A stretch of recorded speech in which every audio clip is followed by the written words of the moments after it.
Okay, good evening, everyone.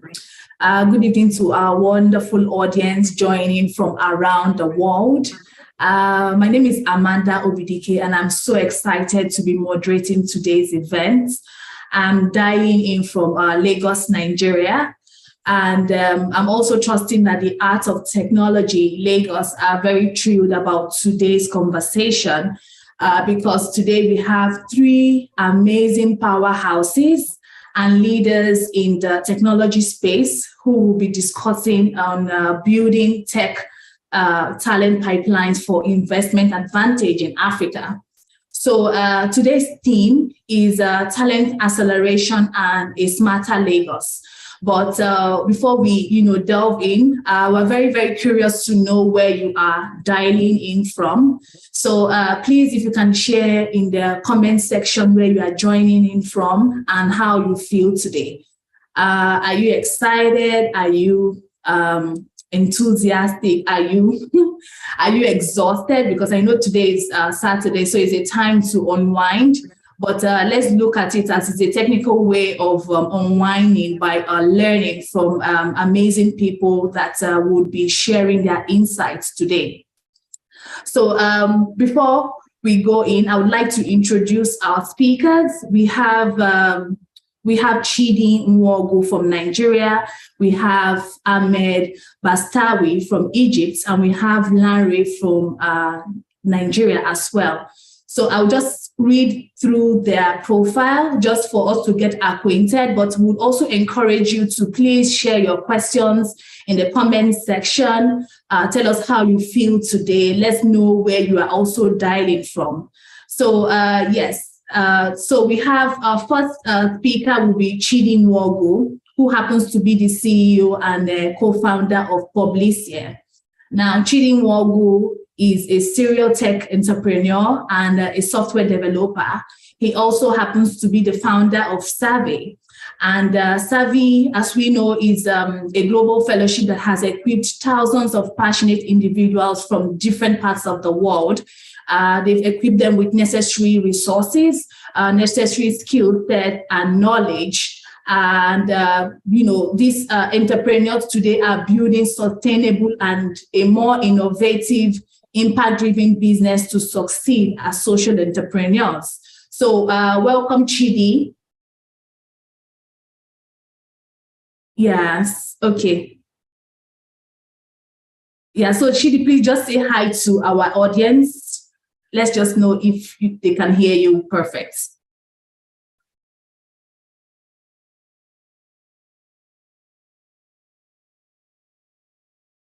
Chidi, can you hear us, please?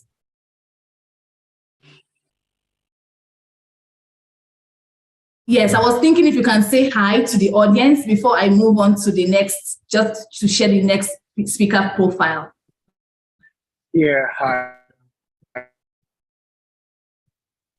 Okay, hi Chidi. Well, we're also trying to see how your network is today. So our second speaker is Ahmed Bastawi from Egypt. Ahmed Bastawi is presently the managing director of Ice Alex.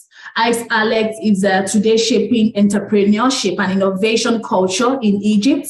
He also founded Alexandra's first sector-specific incubator series. Ahmed has been an innovation consultant. He has been an amazing facilitator and championing senior programs architects in Africa, Europe, and Southeast Asia. Who he has also focused on entrepreneurship, impact investment, and social innovation. So, Ahmed, please say hi to our audience. Hello, Amanda. Hello, everyone. Thanks a lot for the introduction. I'm so excited to be here today. Yeah, thank you so much. And our other amazing speaker today is Larry. Larry happens to be the Chief Executive Officer and the co-founder of PAVE HQ.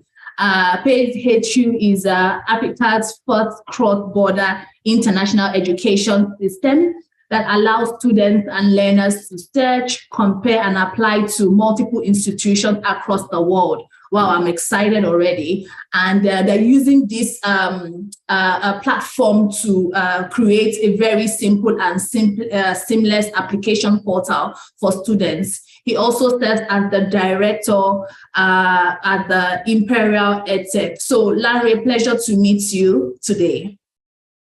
Thank you very much for having me, and great to be here as well. Thank you. Thank you all so much. So from reading this, their amazing bio, I know that there's a lot that we're doing in the technology space. So today we want it to be like a conversation. We know that you are all immersed in experience, and then also, changing the narrative in tech incubation, not just only in Nigeria, but in Africa as a whole. Why we took on this conversation is we know that there's a lot of brain drain and there is shortage of tech talents in not just only in Nigeria, but Africa at large. So this shortage is not only limited to ICT sector, but it has gotten to have this negative multiplier effect in the economy as well. We see numerous countries that are facing shortage of highly skilled talents. So today we'll be talking about how we can build tech talent pipeline for investment advantage and human development in Africa. So let me just share a projection before we start asking you questions. We know that by 2025, for example, Nigeria will likely face a shortage of over 430,000 ICT workers, also known as, in quotes, cliff of 2025. Now, like Alex Van Leer said, who happens to be the director of Sectorial Policies Department of the ILO, they highlighted that COVID-19 pandemic has underscored our critical role of digital technologies in the world of work. For many people, talents, men, women, these technologies have enabled us to have opportunities across the remote space and distance learning. So we would like to understand how best to drive these strategies for talent development and economic growth, not just only in Nigeria, but in Africa as a whole. There has been measures in place to forecast emerging global markets trends that align with our growing tech talent shortage. So this session is just all about driving these conversations on how we can promote a more diverse, a more equitable, and a more inclusive tech talent pipeline for our own investment advantage. So having said that, I would like to start with Lanre in terms of, especially because, he has this platform that, helps students and learning. So I would like to know how you think we can build a statewide ecosystem that can promote continuous lifelong learning, not just only in Nigeria, but in Africa as a whole. All right. Thank you very much once again for having me. So first of all, I think I would want to address the conversation or the issue of brain drain. We have a bit of a different approach to brain drain in our company. We call it more brain circulation than brain drain because when you say you're draining something from someone, it means that you're taking something away and that thing never exists again, right? So what I think it is more around brain circulation, where people are leaving the country and going to other places where they are taking their knowledge and going to use that knowledge somewhere else. So it's basically circulation of whatever they have in their brains. So we want to, because brain drain kind of sounds like a bad thing, right? So people leaving and going to explore other cultures, other countries, and even be upwardly mobile in their careers, I don't see that as a brain drain. Now, what should we do? That's where the question is. How do we make sure that these people that are leaving, we never have a shortage of them? And that's around inclusion. How do we ensure that we're including this technology roadmap that we know is going to happen to the world, right? How are we including it in our educational system? For someone who has been in the education space for quite some time, 12 years plus now, I think one of the first things that I think we need to do is we need to identify what it is, that curriculum or those teachings or those learnings that are important, because we've kind of waited till maybe after people graduate before we start to expose them to technology. At that point in time, they are not as grounded as they should be. They need a couple of years of experience. They first of all need the knowledge, how to learn how to code. And it's not just about coding, it's just even understanding technology as a whole, how technology functions, how it communicates, how it solves problems, and all of those kind of things. And those things can be taught at a very, very early stage. So my simple answer to that would be, let's have more inclusion where technology is included in our curriculums, even from secondary schools, even primary schools. If you look at the private school education these days, you see that a lot of private schools are now talking about coding, web design, all this, even at primary school level. And I think that is the way to go. Everybody, because it's just the same way they teach everybody English, right? Everybody should learn a skill, especially around technology, because that's how we're going to be communicating in the future of work and even in the future generally. So I think inclusion would be my very, very simple answer. How do we ensure that government creates curriculum that is inclusive right from K-12, which is the kindergarten to 12th grade level of education, and then even into the tertiary education as well, because technology can be seen in every single sector. So whatever it is you're studying in the university, there are ways that you can apply technology to it. So I think it should be integrated in our curriculum and in our learning system, and that's the way we can actually get more and more people involved in it. Thank you so much, Larry. That's amazing. So I totally echo, your comments in terms of inclusion in the classroom, as well as is a transition, as well as reforming our education system. Inclusion, not just only for students, but for teachers, because the teachers are going to be like this pass on of this knowledge. So I would like to hear Ahmed's thoughts as a facilitator. What do you think should be like our statewide ecosystem narrative going forward that we can use to promote lifelong learning? Yeah, thanks a lot, Amanda. And I really enjoyed listening to you, Landry. And I would also say that brain circulation is an interesting metaphor for that. However, at the same time, I always think of the whole kind of brain-drain conversation, that basically we should actually design different checkpoints where these brains are putting back their expertise in the continent here. Because if we didn't design the pathway for that, we will not be able to harvest what we have planted, right? So, and it's interesting to see many talents are just leaving. And I believe, personally, maybe agree or disagree, that basically in order to innovate, you have to kind of migrate, right? Either to migrate virtually with your ideas physically from one place to the other, but this migration shouldn't be a permanent migration thing, but it should be hopping on and off from one station to the other, and then you do the cross-pollination. I know I'm using a lot of agricultural metaphors here, but actually this is how I see it, because people need these kind of mobility. And I think if we didn't design the process for them to learn and become long life learners, they'll not be able to come back because they don't see the potential. They don't see a supportive ecosystem that enables them to grow and to nurture their learning more and more. And I believe there is different ways to look at it. The upstream side, where we should start from the early beginning, where kids should learn how to utilize technologies in tackling everyday life issues and solving the societal challenges, right? All the way till the downstream. But what we are seeing at the moment is basically the downstream, which is basically, I believe, the symptom. So we are lacking these talents in our tech companies, in our societies, and more. So I believe governments could play that role, and Lana was highlighting that part, but also I see it from the downstream side, that basically companies should have very active roles in this regard, and instead of just trying to select the best talent, they can invest more in the process of building these talents, maybe from the college time, so they could have like more internships, more hands-on trainings, not just wait till they graduate and then they discover that what they have been learning is completely different than reality. And even what they have been applying is different from one company to the other. And it has to be actually unlearned and then relearned again.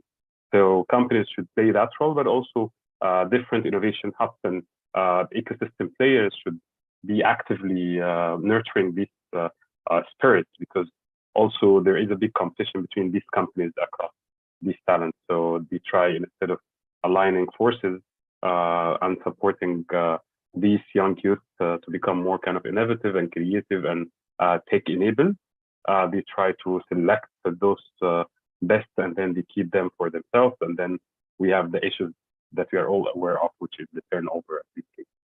So we will build on this conversation later on, but I think these are like the few points that I would like to build here. Yeah. Okay. Thank you so much, Ahmed, for sharing, this simultaneous approach, where we can reform our education ecosystem.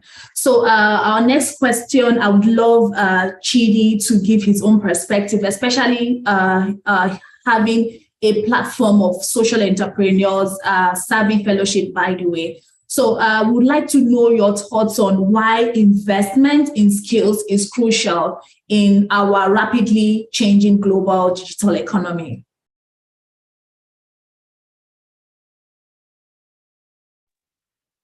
Yeah, Amanda. I don't know if you can hear me. If you can, that's good. Good. For me, investing in skills I think it's intuitive why it's important. Obviously, it's more of a way to help people to make the best out of their lives. But I would like to speak about brain drain, and I don't think it's a skill thing. People live in Africa or live in Nigeria to other parts of the world. It's not necessarily because I often thought that they lived, they left because of they were looking for a better life and stuff. But then I realized along the way that a lot of things play into the roles in why people leave Africa. Some of people, I come from a family of a long family of migrants. Almost all my family members have left Africa, and they're all living in different parts of the world. And when I try to reach out to understand the reason why, and most of them don't say that it's because of they cannot build in Africa. It's mostly because of the insecurity. They feel like, being in Africa, or being in Nigeria, they're not sure if, what's going to happen to them next. They could be robbed, they could be killed, or they could even have a healthcare problem that might need emergency. And then, there's no proper healthcare and they might end up dying. So a lot of them have so many reasons why they should leave. But on the part of economic, why people leave, I don't think that you can become a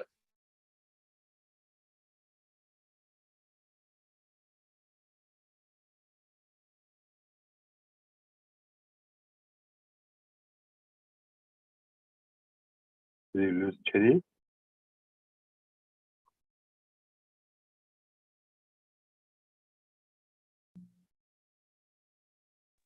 Hi, Chidi, can you hear us?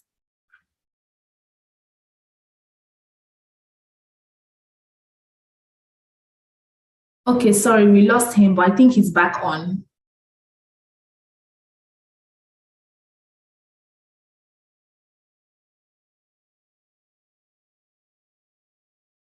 Hello, Chidi, can you hear us, please?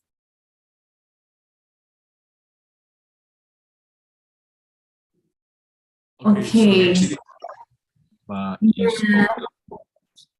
Okay, so yes, while we wait for him to join in, I think it's a very, very interesting question. And I would love to hear Lanre and Ahmed's view, especially when we're talking about, he mentioned uncertainty. And if you look at it, it's kind of an economic multiplier effect. It's not just about the skills, but we are looking about maybe livelihood, how your standard of living would be, or your security or insurance. So please, I would love Lanre to, share on why we should invest in skills that is needed for today's world. And also what the innovative measures that we should put in place to tackle skills shortage or skill gap in our economy today.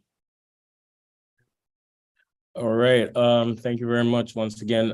So generally, I think skills. So there are two ways. There are two ways around skills. There's the interest-based skills, which is people follow certain skills based on their interest or based on their abilities, right? And they try to improve on their skills based on their abilities.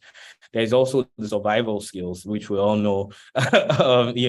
We all try to have some survival skills. And then there's also growth skills, right? Where people go and learn certain skills just because they want to grow in a certain field or in a certain career. So all of that is necessary, first of all. So if we're talking about skills, I think it's very, very important for us to be able to harness all of those skills. Survival skills will tackle what Chidi was saying, where he was talking about insecurities and all of that, because, you find that everywhere. The truth is, there's really nowhere. I mean, there are places that are safer than others, definitely. But I mean, we hear about school shootings in America randomly. We hear about, all of these kind of things happening in different places, probably even worse than here, right? So yes, I do understand the fact that people have to survive, but what do we need to do? We need to ensure that many people are skilled, right? So that is really what it's about, the scale of skill, right? So I remember, if you think about back in the early 2000s and even in the 90s, right, where there were a lot of it happened in India as well, where a lot of Indians were, leaving India and going to the US. And we see a lot of companies now that have Indian CEOs. That happened for a very long time. And what did India do? They built IITs. That's International Institutes of Technologies, because they saw that, most of the people who were leaving for tech jobs. So they built more IITs around India to have more people being able to access that. That's why you see India is kind of like the capital of technology or developers, right? Which Nigeria is fast becoming. But what you're seeing in Nigeria is more of personal than general, where people are going to personal. That's why you can't stop them, because they are personally going to improve themselves, spending their money, taking their time to improve themselves. And then because they are looking at, an end goal, right? As opposed to a situation where technology is normal, right? Where the skill that I have, if I look to my left, there are 10 other people that have it on my left and another 10 people on my right, where it's no longer, it's so common that it doesn't, because now even for Nigerian companies, it's so hard for Nigerian companies to retain engineers, developers, and people in tech. And what's going to happen to those companies? Those companies would either have to run out or run down because they cannot afford to pay, the developers or those talents that we're talking about. Now, what do we do in situations like this? We just need to ensure that we don't have shortage. So we need to train people en masse. We've seen different government programs targeted at training people and teaching people how to code, but those programs are not so deep in terms of meeting the needs of what companies want, right? They are very, very basic level, entry level, introductory level type of trainings, where the students will most likely have to go and get a deeper level of training from other corporations or companies. So the same way we have been such an academic or theory focused country in terms of how our education system is set up, I think it is time for us, like I said earlier, still about this inclusion. And then the disconnect between industry and the education sector. That's another big thing. There's a big disconnect between the industry and the education sector. I'm sure that if the Lagos state government, for example, since we are talking AOT, right, decides to do a survey on all the tech companies in Nigeria today and ask how many of you, what are the tech skills that you need in your different companies, you would see the hundreds of thousands of spaces that are open in companies today, because some companies are always hiring, like we're always hiring once we find the right person, right? So something like that would help government understand that there are so many companies that need this talent. And now, like startups, for example, cannot compete with companies that have raised money in the US, for example, and everybody, there's someone, you are paying someone 300 or 500 or 800,000, and there's someone that is ready to pay them times 5 of that. And there's no, in a country that is better, in quotes, or provides better opportunities, provides better security and all that, you can't tell that person not to take that job, right? But what happens to the company here? they suffer because they either have to deal with people who are not experienced enough, right? Or people who will only be there for a very short time. So I've seen many companies, including ours, building strategies around short-term plays for engineers, where we know that we don't put the core engineering responsibility stays with admin, right? Because that's the administrative side of the business. And then the process engineering now is what they now give to the engineers, because they know that they might be there for 3 months and then they leave. Right. So what we need to do is make sure that we are able to train people at the level that companies want.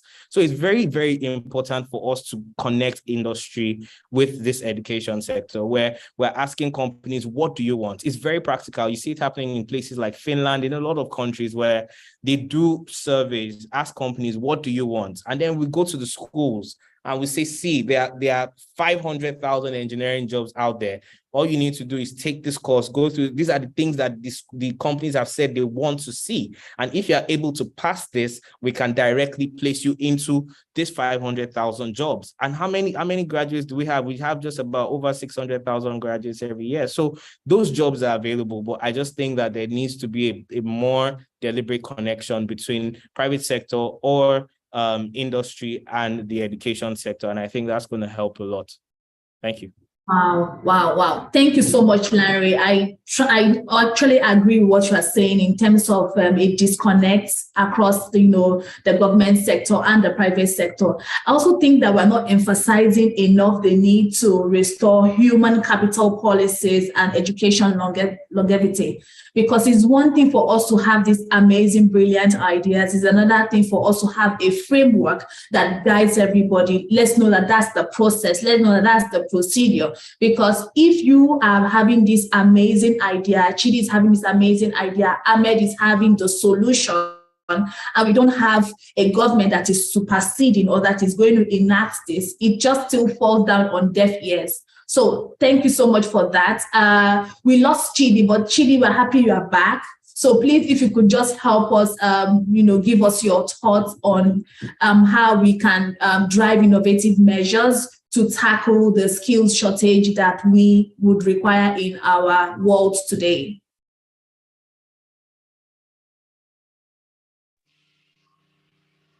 Yeah. So I'm guessing you're talking about how to retain tech talents in Nigeria. Is that what you're talking about? Yes, please. Yes.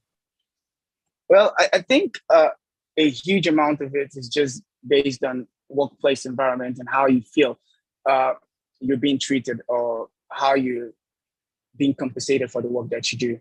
A lot of tech talents feel like they're not making as much as they would make if they're outside the continent. And that alone is enough for them to say, I want to go where my skills will be better appreciated. And a lot of tech talents also feel like there is no growth in the organization they're working at. So if you work as a software developer for over 5 years at another organization and you're not growing, you're not climbing up the ladder, you feel stagnant and you want to go to a place where you feel like you can, climb faster, you can become, a senior developer, you can start earning more. Hopefully you can even become your stuff. But if you feel, so I just feel like it all starts from the founders, from the CEOs. Tech talents have to feel like they're being valued. For example, let me speak from my own organization. I give my employees, especially tech employees, I give them equity in the business. And the reason why is that some people say, just pay them for what they're worth.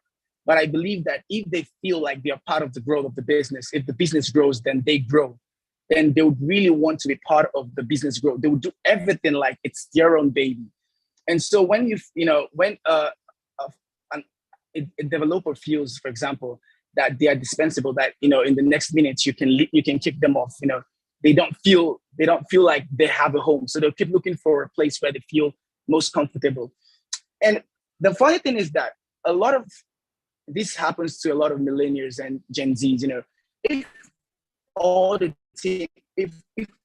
time as a founder, all you talk about is profits. Profit all the time, money. A lot of people, especially techies, at your company will definitely leave.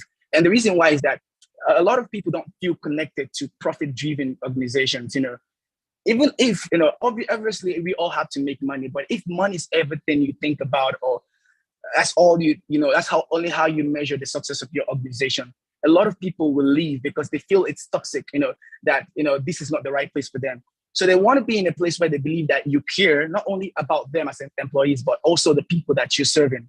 So if you, for example, can, for a minute or two, prioritize impact over profit, they would want to be part of you.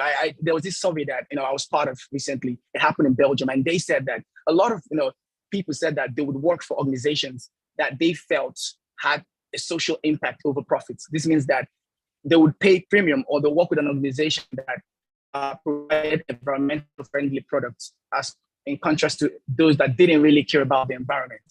So this means that a lot of companies in Africa should be focused not only on how much they can bring in for the investors, but also how much they can improve the qualities of the lives of the people in which they serve. That's truly caring about the people. Because when you care about the people and you're having conversations with your employees about how you can actually improve the lives of the people that you're working for, they will actually believe that you're the kind of person that care about them. And you really, if time comes when you have to prioritize profit over them, you would obviously choose them. Lately we've seen a lot of layoffs, especially in the tech industry, Twitter, Facebook, Stripe. And these are people that had jobs, they had family that they take care of. And then just imagine a moment where they have to wake up to no job, all because at the end of the day, these organizations are looking for profit, how they can remain profitable, and not really thinking about how they can, keep these families, or keep a roof over these families, and how they can, obviously, because whoever's working for you is not only taking care of themselves, it's taking care of other people as well. And if that's what comes to your mind, that, okay, I can't just let people go that easily. I have to think about who they, who the people that are dependent on them. When you actually show that you care, people will stay. It's as simple as that. I have employees that have left Nigeria to the UK for master's degree, and they had to come back and came back to work for my same company because they understand that I really care, and that, while they were in the UK, I helped them get jobs while they were in the UK to be able to support their tuition. I was able to even give them money while they were in the UK to be able to support their tuition. So at the end of the day, I just feel like the easiest way to make tech talent stay is by showing them in one way or the other that you care about them, not just only about the figures and on your balance sheet here. Wow, thank you so much, Chidi. One key, summary is just empathy. A lot of times we have these wonderful initiatives, but our goal is maybe profit. But thank you for also showing us the thin line between impacts and profits. So I will be moving my another question, to Ahmed. Ahmed, I know you are doing amazing with ICE Alex and building an innovation culture in Egypt. I would like to hear from you on what are the opportunities posed by the digital transformation in accelerating tech talents in our continent. Cool. Thanks a lot, Amanda. That's a tricky question. Is it working now? Yes, please. It's working. Okay, perfect. And I agree with Chedi actually that money is a byproduct. Actually, it's not. It shouldn't be the purpose. And if it's the purpose, actually, that would be the start of the big failure. And I think before jumping to the digital transformation discussion, I think one of the things that are missing from my point of view as well, that most of the times the government, public sector in general, but also private sector focus on training and sharpening these skills. But I think what's missing and becoming more clear is basically focusing on building an attitude and building a discipline where you could be committed to these companies, to developing yourself and so on. So it's the culture of hand-holding is, from my point of view, is not the solution, but rather it has also to come from the other side, where basically the youth are uplifting their skills and trying to sharpen actually what they know, and with the support of other players. But again, the attitude has been like hearing these complaints from many tech companies that there is an attitude, even from tech talent in particular, especially seniors, not only juniors, by the way, where they do not like feel this kind of loyalty, and they are not connected to the company, and more. And also they are always jumping from one opportunity to the other because their skills are worth it. But also with the juniors, there is another issue, which is the focus. So they might be super duper amazing, skillful guys, but also they have like lack of focus. And I'm not generalizing here, but I'm speaking about like specific patterns that I've been watching over the past like 10 years, I would say. So I believe like in this regards, digital transformation would give us the opportunity actually for the youth to do like this kind of self-paced learning, but again, without focusing on the attitude side of it, this might be very tricky. And I think another area for the digital transformation would be for an opportunity for the companies, because like Lanre and Chili we're speaking more about like how we could keep these talents inside. But I think what part of it like is let them go and grow, and then maybe through like new ways of working, like virtual working and more, they could be still connected to the success of these companies, and they could still contribute on different like different modes of operations or modes of work. So I believe like the digital transformation could give different opportunities for both the talent, but also creating more talent, but also for the companies to make sure that these talents are contributing, even though they might not be in the same physical location. And another thing, like for the digital transformation, it's not particularly for the digital transformation, but also you're mentioning very interesting statistics in the opening of these like panels. But also I haven't heard anything about like women in tech, and this is an area I think we, Banadora, like box that we should also speak about at a certain point. Wow, thank you so much, Ahmed. Yes, yeah, when you mentioned women in tech, it's not just about women, also it's just that inclusion, the inclusion space, not just women and girls. We're talking about educators. I'm a firm believer of training teachers, because I believe that, you know, they directly impact these young talents from the start. Just for as an example, we had this training where we assessed our teachers, and we found out that a lot of these students approach these teachers at a very early stage, trying to understand or have a clear direction of where they ought to go. But because the teachers are not well equipped, they're not well inclined, they don't have this future focused directive, they can't, you know, guide this talent. So inclusion, you know, should be the order of the day. So thank you so much, that's Ahmed. why, Amanda, like I think that the digital infrastructure in general is an area of a big discussion. And like if any organization would like to tackle the talent area, digital infrastructure should be part of it as well. Not only customizing the training, because you were mentioning, you might give the training, it might be amazing, people were excited and getting the knowledge, but then they don't have the tools to implement and upskill their expertise as well. Okay, thank you so much, Ahmed. So I would like to hear all of our views in this next question. I know we are doing different things in our tech spaces, but from your experience, how can we prepare the future tech workforce? I would like, you know, Larry said, let's not say brain drain, but economically, why we say brain drain is it's benefiting one country and it's not benefiting the other. So there is just that imbalance. But I just want to hear from you all on how we can prepare that future tech workforce that now serves as a roadmap for this systems change that we really, really crave for. I will start with Larry. You are mute. Sorry, Larry. All right. So if I get your question correctly, you said, how do we prepare for the... How can we prepare the future technology workforce for today? Yeah, so that is going to serve as a roadmap future for that change that we, you know, desire. Okay. All right, great. So first things first, Ahmed touched on something, which was digital inclusion or digital infrastructure, creating digital infrastructures. That's one of the things we do at Imperial EdTech. When we started out in 2010, it was very hard for us to break into the education sector because as at then, people didn't really believe in education technology. They were like, okay, it's too expensive, or, you know, we don't need it, right? So what we've gone, so I'll give an example of what we are doing currently. We're starting something at Imperial EdTech under one of our businesses called Revica, which is a product of Imperial EdTech.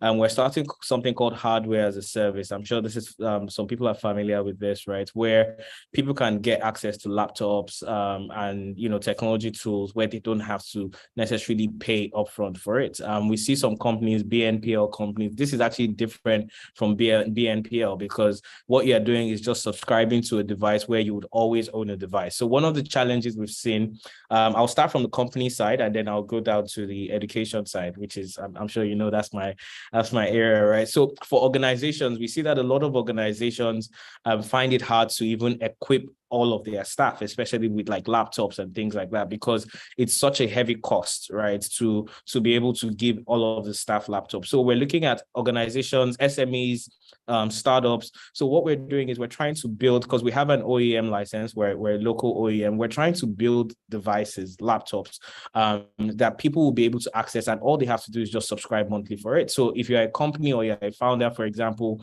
you have 20 staff in your company, you can come and access 20 laptops and be paying, say, for example, 8,000 naira or 15,000 naira per year, but you just never own it, but you always have access to it, right? And you can always upgrade after 2 years. I think that's a model that I believe that would help to give more people access to digital tools. And we've decided to start that. Obviously, we have partners and you know, investors that are coming into that with us. That for one would give people, like Ahmed also said, after you train them, what happens? How do they practice? They don't have laptops to practice with, right? So now we're building a system where we can, and this is for the whole of Africa as well, right? Where people can actually access these digital tools. Now, going back to training, it has to be digital because technology is a digital framework, is a digital ideology, right? So the way they learn also has to be technology inclined. So first of all, students need to be more exposed to technology. Once we give them that exposure where the content that they are actually getting are technology. So rather than showing me how to do something on a board, you know, show me on the screen. I already get used to that screen. I already get used to, you know, using those kind of tools. So that's where I feel like we need to start from. So after that, the next thing that I think we need to do is also to ensure that the trainers, and which you also mentioned, the trainers, who are the people training our technology, enthusiasts, right? Are we bringing people who have careers? Because if you look at who our lecturers are people who have lectured for years.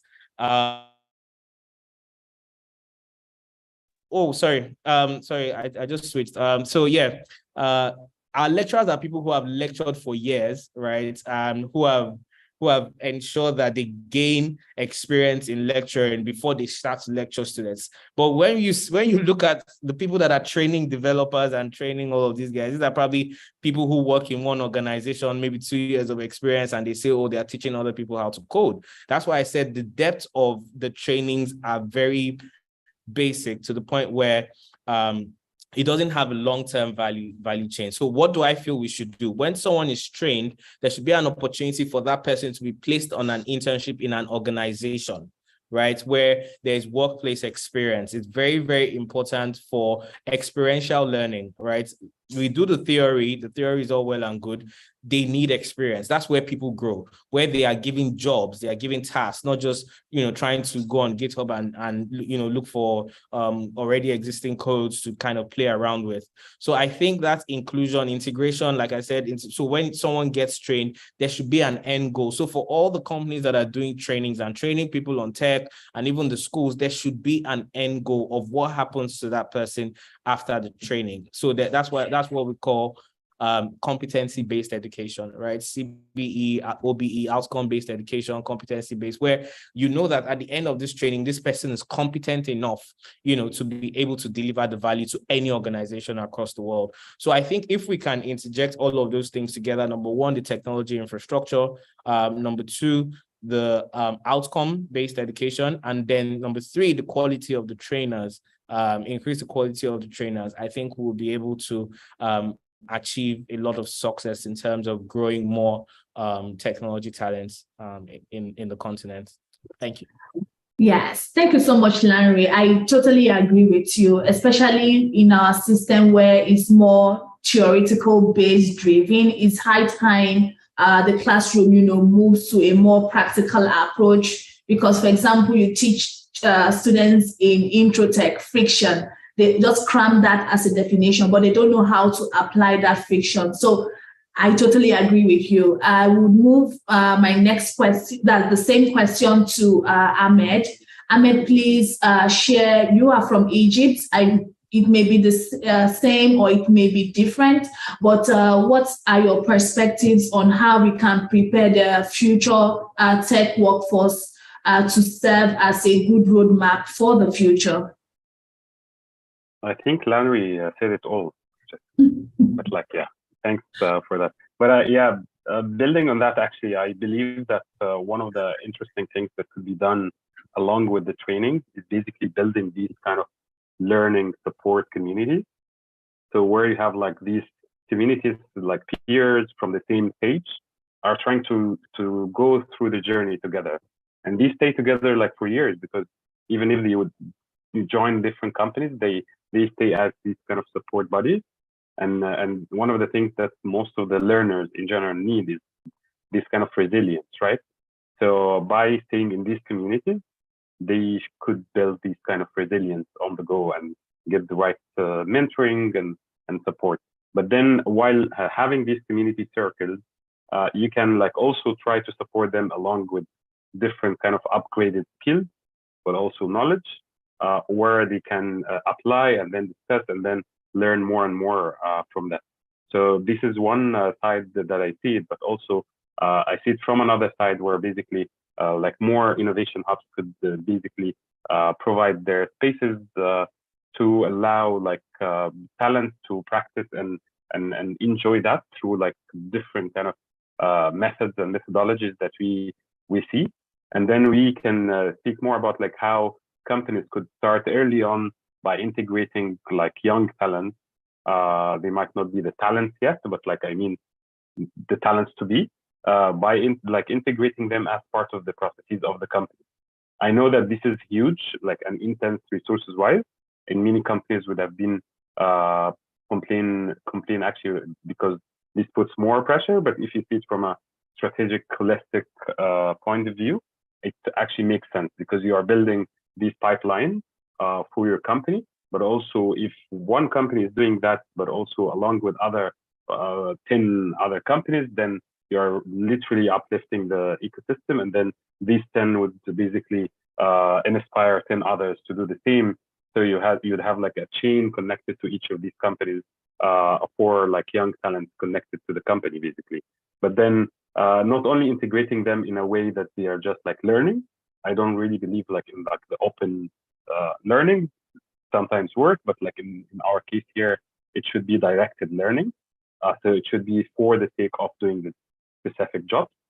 And then if it is for this purpose, then the companies would basically could offer like financial value for that. So also young talents could benefit financially from that, even if the rates might be lower a little bit. But then, so this kind of paid project-based approach would be interesting. And then you are creating like an ecosystem of freelancers that basically you might recruit from later on if you are scaling your company or need like bigger projects on board and so on. So these are different areas where I see it for the talent building or the pipeline support as well. Wow, thank you so much, Ahmed. I would love to hear from Chidi. What are your views on the questions? Yeah, Amanda, can you repeat the question, please?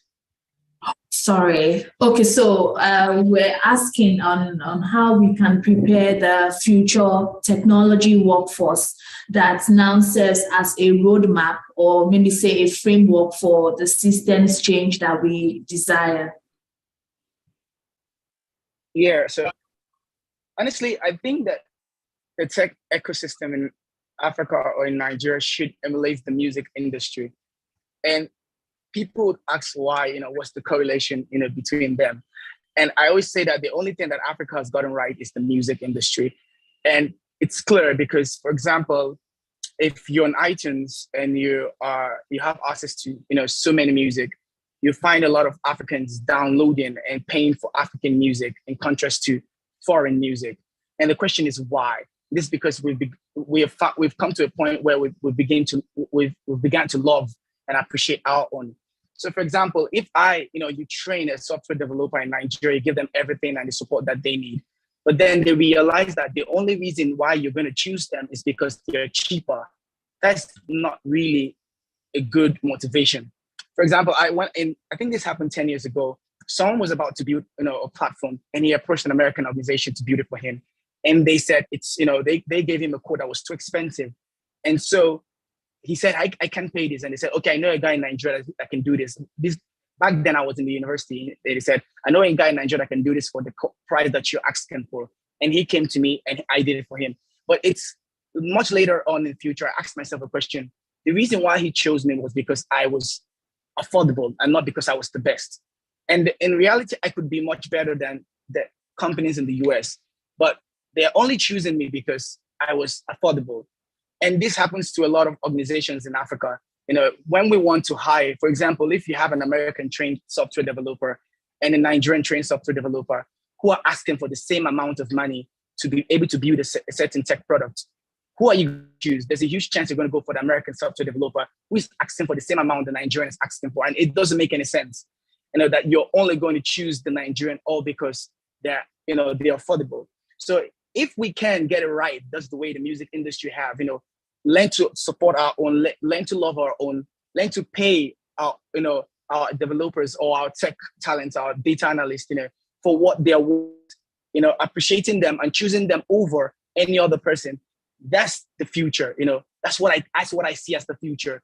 Else, we're going to keep training software developers. We're going to keep training data analysts, and they'll keep moving because they always believe that the only reason why you're going to choose them is because they're affordable, and that is not because of you really believe that they are the best or they're good. And in reality, we have some of the best software developers. We have some of the best techies, but we only choose them because we believe that we can afford them. And the moment we can afford, we have more money to afford better, we then go for those outside of the continent, which doesn't make any sense.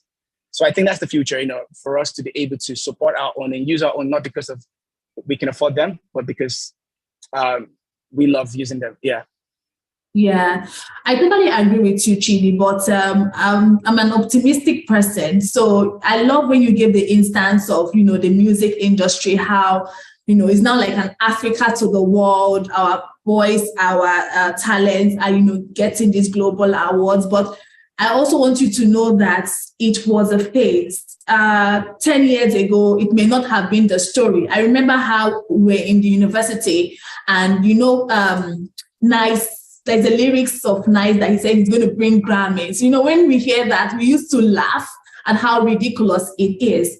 Literally, he hasn't gotten Grammys, but we see how from time to time people are rising to that stardom. So I believe at the moment now we are harnessing talents that are doing amazing. You are doing amazing. Larry, Ahmed, you all are conquering. I believe it will get to a time where people will take our originality and our, I will not say affordability, but our quality above that of the first world. So thank you so much for that wonderful instance.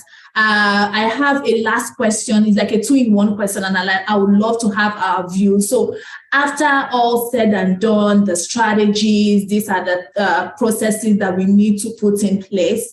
I would like to ask us on why it is crucial to invest in an agile or a technology resilient workforce. So yes, I know it can increase or improve our GDP, the human capital index, etc. But why is it crucial? Not just only economically. And the second question is, how can we encourage or aid private actors? Like Larry said, there needs to be a synergy between the government and the private institution. So how can we encourage and assist private actors such as enterprises, businesses, venture capitals, angel investors to, invest in tech education? Because why we're having this problem is because people are not able to effectively transition from education to employment. So how can we encourage these private actors to invest in the tech education space for African youth? And why is it crucial to invest in an agile or technology resilient workforce? Who would love to go first? I think yes. Yeah. Okay. Yeah. I think I can go first. So I'll go back. So let's start from the economic standpoint, right? If we look at the economic value of brain circulation, right? So when people travel abroad, if you look at last year, for example, repatriated funds was one of the highest revenue drivers for the nation, right? So when people travel abroad, they still send money back home, as opposed to that thinking that we feel like when they go, they forget Nigeria. They don't. Majority of that money still comes back here. That's the honest truth, right? Nobody leaves Nigeria and starts to think about how they want. I mean, some people do, right? And believe that, oh, okay, they've left Nigeria. But a lot of them, whether they like it or not, they have family members here, parents, those kind of things, they still send a lot of money back home. So it is helping the economy. So that's why I said brain circulation over brain drain. That's number one. That's funds repatriation that coming back to the country. Now, number two, to Chidi's point, I would argue a bit with Chidi's point, because number one, for me, I mean, I've been employed for the past 12 years. I would not see an American developer asking me for the same price as a Nigerian developer and go with an American developer. Why? Because I don't think that the American developer understands the market, right? Especially the fact that I'm selling to an African market, right? If I was selling to an American market, maybe I'll take the American developer. This is me personally, right? And I know a lot of people who also, I mean, when we started business, we're all going to India to build our technologies. Why did we stop doing that and face Nigeria, right? Because we knew that Nigerian developers are now getting as good. But now, the same issue that happened in India that I mentioned, the Nigerian developers who are getting as good, don't also want to remain here. And you can't blame them. And you can't also blame the companies. If you cannot match a $150,000 salary that a company in America is paying, because the company in America is charging their customer. If you look at the buying power, the same thing that we would buy for a certain amount of money here would be probably 5 times more expensive in America when you do the exchange rate, right? If I'm selling something in America, I can afford to sell it for $25 per user per month, right? Or $50 per user per month, because I know that there are a lot of Americans who can afford $50. But if I bring that same technology here, I'll probably have to sell it for $5 per user per month because of the buying power of Nigerians. And that also affects our revenue, right? So that means that companies will not pay outside of what they make because they are trying to ensure that a developer is happy. You cannot match it, then, that person has to leave. Right. So it's unfortunate because if we look at it holistically in context, you cannot just leave one part out. This is Africa. We're building products for Africa. You have to ensure that you are working with the African mindset. That's why the only companies that can retain a lot of engineers are companies that raise money. Right? Because if you don't raise money, it's almost very, very difficult for you to match or for you to even retain people. Right? That's why everybody's trying to raise funds now. But if we build this talent pipeline, you are able to, even if it's interns build companies. Right? You're able to create a pipeline where interns can come and go. It's a flow. Come to my company, learn, help us build, then go on to the next whatever. If you want to remain here, you continue to build with us. That's why things like ESOPs that Chidi also talked about and employee stock options, these are kind of things that make people stay. If I see an intern that is really good and I don't want him to go, I cannot afford you $100,000, but we have 5% employee stock options that we've put aside for employees in our organization. If you are interested in that, if you believe in what you're building and what we're building together, and you feel like this company is going to grow, you are welcome to stay and be part of this organization and have a slice of this cake as well, right? So that's what I feel like, those are the things that are lacking. And we talked about it: empathy, company structures, and also things that would ensure that people feel like they're a part of the organization. We've said this thing holistically. So I'll just leave it by saying, what we just need to do. I think we've talked about everything, but in summary, the private sector need to be able to, so there's a lack of trust as well, because I would not go to a university. There are only certain universities, and I will not mention universities, that I can confidently walk into now and say, okay, all of you in the computer departments in this particular university or in these few universities, we're hiring and we're happy to take, because we know what those universities have put in those students, the kind of culture that they've built in them, the kind of mindset that they've built in those students. If you look at our University of Technologies, for example, FUTO, that's Owerri, FUTA in Akure, they have very good engineers. But if you look at most of those engineers, they are self-taught. So let's take it, because that one requires extra effort. And someone who has put extra effort into anything would want the best for himself, right? So if we can try and see how we can bring that from a self-taught basis to a generally taught model, where everybody has access to learning how to code, how to design, how to do UI UX, how to do product management, how to do project management. All of these things become, how we have extracurricular activities in secondary schools, we need to bring that into our university system, where it is technology. Whether you're studying law, medicine, you have access to learn these other elective programs, like in the US, where they have their core and their electives. So let me not hog the mic too much. I think that's where I feel like we need to focus on. Yeah, thank you so much, Larry. I think, you are still talking about digital infrastructure, because trust me, we have amazing talents. We have enthusiastic students that are willing to learn. Like you see a lot of people that, are developing websites, and you ask them, how did they do it? They said they taught themselves. So it's a clear example of how enthusiastic we are. But, with the right resources, I believe that, they can transition to being self-reliant. So I would go the next to Ahmed. Ahmed, please just help us to narrate, especially you've worked in the private sector, explain how we can encourage and aid private actors, whether venture capitalists or business owners, to invest in tech education for the African youths. Yeah, so thanks a lot for that. So I believe Africa has the biggest youth population on earth, right? Almost. And I believe without the integrating tech as part of the mainstream education, we would be not really moving on the right track. So I believe this has to be done. And also not to build tech talent in the sense of developers and computer scientists, but rather in general, so the world is moving towards the industry 4.0 and Web 3.0 and more. So with the multidisciplinary aspect, technology is part of the equation of any science. So without learning technology as a doctor, as an engineer, as an accountant, as an literature, basically technology has to be part of anything, right? And it's so if we have this amazing youth force, but then we also have huge amounts of issues, right? So imagine if we are making sure that these youth are tackling these local challenges that we are facing across the continent through technologies, not only to catch up with what's happening internationally, but also to become pioneers and customize these technologies in a way that makes sense for us here in Africa, not only just to feed into other industries globally. So imagine if this is happening, I think we'll be in an amazing place. We are already in one, but we are not just tapping into all the right aspects of it. So I really believe that this could happen, but also the private sector could play an immersive role in this regard.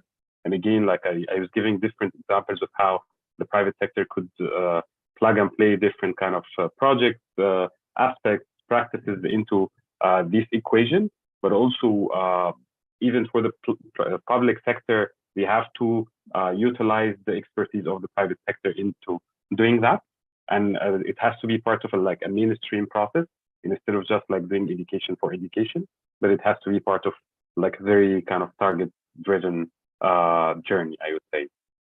So again, like I leave you on this note of imagining this amount of amazing youth power, tackling the challenges that we have, but also eventually contributing to what's happening globally positively and solving whatever happening like with emerging issues that we might face. Yeah, thank you so much. So imagine, tackle the challenge and address it.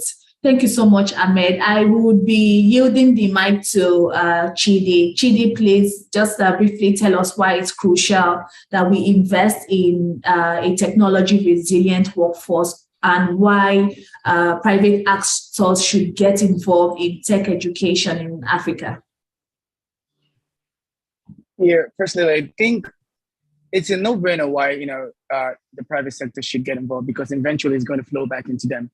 I recently was part of a robotics competition judge panel, and it was amazing seeing secondary school students design robots that were able to solve so many interesting problems. And not only the fact that they got money and recognition for the work that they did. I spoke to the founder of the competition, and I said to him, I think we should even go beyond that, just giving them money. You could say, okay, I want to invest in the winning team and find a way to help them bring this little product to reality and stuff. So I just believe that the easiest way for us to do it is by showing support, especially for people that will otherwise not have that opportunity. While growing up, I started tech when I was very little, and there was no VC funding, so I had to bootstrap all the way, to this very moment where we are able to raise funding. But you realize that there are a lot of the funding don't go to idea stage, entrepreneurs. A lot of them go to the early stage and the growth stage entrepreneurs. Before I was able to raise funding for my business, I had to get certain traction. But the question is that a lot of there are a lot of great ideas coming from from university students and secondary school students, and these people don't have the money to be able to do certain things. Obviously, I know learning how to code and learning always learning any tech skill. I believe, I keep telling people, I don't think you need to get any formal training. You can learn everything from YouTube. You can learn them from W2 schools. You can learn them even on TikTok. All this. I have a nephew that is learning to code on TikTok. He's learning CSS on TikTok, and people would wonder that on TikTok you just learn how to dance and just show good lightning, but he's able to learn CSS on TikTok. So learning how to code, it's very easy. Learning tech skills is very easy, but the question is, what support do these guys get after they've learned it? Are people willing to support them at their early stage, or do we have to wait for them to get traction to be able to do certain things? Personally, I just feel like it's just the support that they need. At Pub this year, we're not focused on. Normally, I could be focused on well-established writers and musicians, but I'm focused on first-time creators because I know that they are the ones that need the help the most. So the question is, can we turn our focus not mostly on those who are a little bit established? Like what Larry said, intent, getting people to join your company, not because of they have any experience, but because they are willing or they're passionate about about improving, improving the skills and stuff. So I feel like, private sector should learn to, not invest only on early stage and growth stage, but people with just ideas, but have this passion and flair for what they do. Companies, like Nigerian companies shouldn't wait until, like, all the whole funding I've received all came from foreign investors and not from Nigerian investors. So the question is, what are Nigerian investors actually doing for organizations or companies in Africa? We don't have to wait until more established companies come into Nigeria, Africa to do these things. We can start doing these things. It doesn't have to be very big. You can cut a check of $5,000, and that can actually go a long way into helping helping people. For example, Tony Lumili does that. I think he gives $5,000 to 5,000 people. That's a very brilliant way, of a private sector, encouraging the business part. But now the question is, what about the tech? Who's encouraging them? Who's actually telling them that, hey, if you learn these skills, we're here to support you in case you want to do the next big thing, or you want to be able to scale your career. I think at African companies, Nigerian companies can do that, including mine as well. It doesn't have to do it. You don't have to have raised $100 million or $1 billion to be able to do that. Yeah. Wow, thank you so much, Chidi. I'm happy we all shared amazing perspective, but I just want to say something from the NGO space.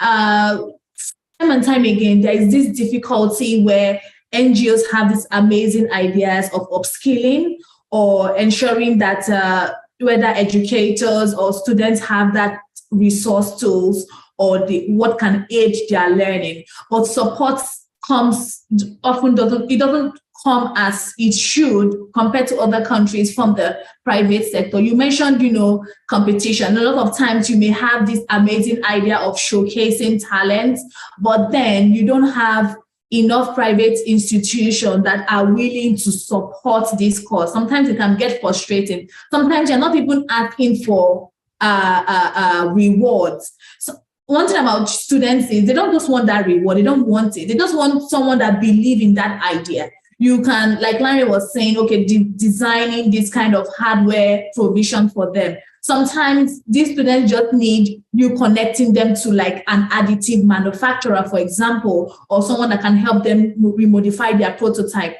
That support you don't often see. So I think it's a call to action for different spaces, different actors, whether the private sector, whether the public sector, to be actively and intentionally involved, when we talk about investment of these talents.